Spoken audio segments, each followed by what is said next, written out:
Hello everyone, my name is Ziya Geerling and I'm a multimedia artist from Amsterdam, currently living in Tromsø in Sápmi, land of the indigenous Sami, to study a Masters of Philosophy in Indigenous Studies at the ARTic University of Norway. In my work, both academically and artistically, I look into human-nature relationships and indigenous ecological knowledges and ways of relating to land that in the West we have for a long time negated as invalid. We have been taught to look at nature as a distant entity rather than as something we are part of. This lack of placing ourselves, our own livelihoods within our subjects of research, this systematic disconnection is a fiction which I believe to be at the root of our ecological crises, which are indeed fundamentally social-cultural crises, rooted in neoliberalism and colonialism. Scientific facts about climate change alone fail to give rise to change, to morals guiding our ways of engagement with the world, because they lack direct communicative and decisive agency within our social-political systems. Indigenous and local ecological knowledges are socially embedded in community relationships, established through livelihood engagement and a spiritual sense of connection. Taught through practical engagement and stories, they describe the world not through a distant lens, but through interaction and an awareness of our deep entanglement and interdependence, giving rise to a set of ethics and a sense of responsibility rooted in relationship. Art for me is a way to tell such stories, to reclaim such ways of relating with what we call nature. Living in the footprints of glaciers, the Arctic landscapes provided a reflection of how water, climate and time shape landscapes. As a global theatre stage where the climate is warming the fastest, the North has become a centre of the Anthropocene.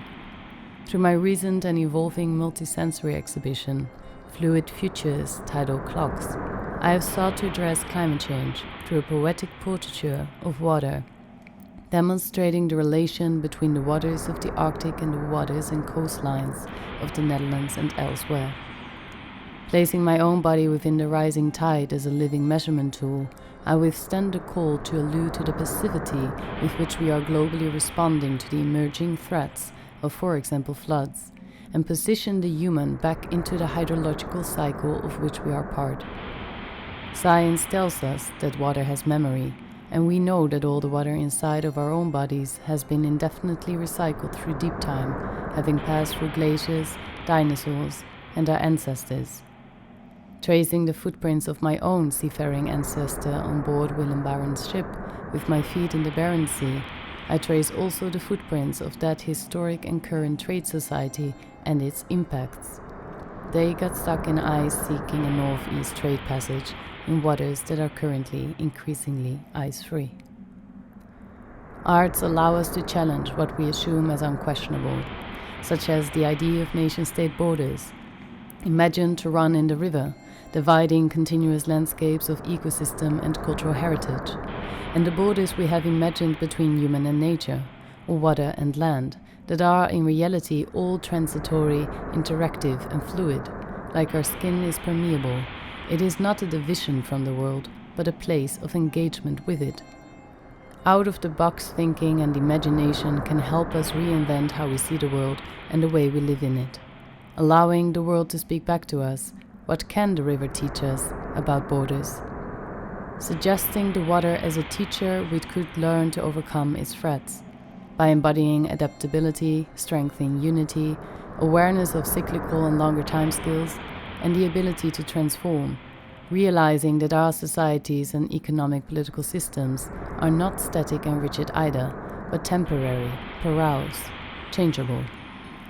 As such, art becomes a spiritual act of listening, relating and feeling, a critical philosophy of rethinking, and a praxis of active inquiry to arrive at new thoughts, facts and modes of engagement, a way of producing knowledge and culture.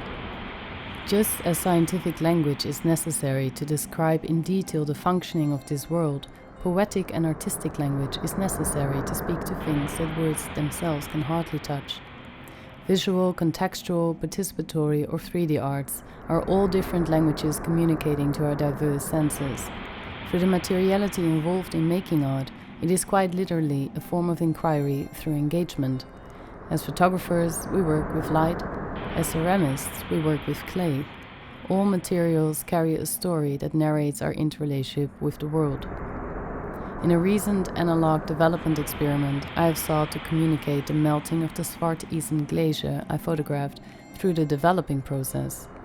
Instead of using chemicals, I melted snow, infused it with locally harvested seaweed, and combined it with soda ash, traditionally made from burnt seaweed, and vitamin C powder, one of the necessary vitamins that are hard to come by during the polar night. Art can be chemistry. Fixing the pictures after development, I used a harvest of seawater with added salt, which I washed off with tap water. All these ingredients and engagement involved to make and develop these pictures. This collaboration with sun, Svartisen, seaweed, snow, salt and seawater, we could say, are opportunities for reflection. They point towards the effects of climate change, such as salinifying lands, the role that seaweed is bound to play in the local food sustenance of the Arctic, or the sustainability of clean tap water in Tromsø. As a relational and engaging pedagogic method, as a personal reflective practice approaching the complexity of our reality, asking the questions that science was never designed to ask, by speaking to the senses and the emotions, making scientific facts and numbers tangible, art is a tool of communication, knowing, and coming into embodied presence within the era of the Anthropocene. Arts are a way to see, to listen to, and to engage with the teaching of the world and share it to a wider audience. Seeping into office spaces, conference meetings, public squares and schools as much as galleries. We have a story to tell that reaches not only the mind, but the heart, not only the intellect, but the sense of self, not only the perception of beauty, but the drive to take responsibility to protect it. Arts can and must speak to both the threat and the possibility to change, in a way that we can no longer forget. Like the indigenous folk songs or folk tales that I study as sources for conservation ethics in my academic research, artistic stories can remind us our place in this world and inspire healthy relations of interdependence with it. It can be a medium to confront us with our own impermanence and the fragility of our societies. Whatever it is we do, including if we do nothing, it is a form of engagement with the crisis. I use arts as a way to poke you, asking, what should being human look like if we are to survive ourselves? Where do you place yourself in this story? How are you engaging with the world?